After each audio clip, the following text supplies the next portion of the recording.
We do a vast array of things.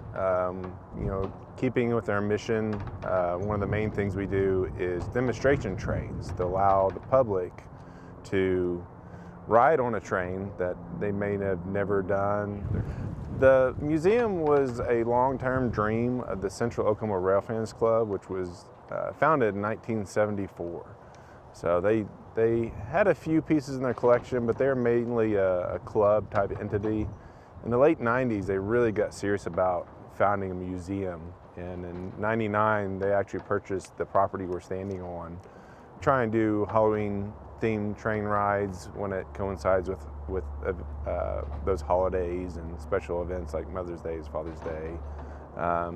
This spring we're doing a live steam engine event that we try and do every couple of years. So that'd be kind of special for us this upcoming years to do live steam operating on our railroad. I've got a couple of favorite pieces here. As far as like the engines, the F unit, the Frisco F unit is probably one of my favorite diesels here, just because it's that iconic streamline from the early days of diesel.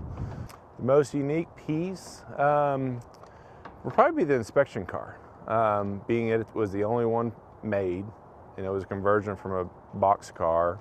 It was used for KD for track inspections. I really think that's probably one of two unique pieces we have. The second would be the Super Happer that we recently acquired from BNSF.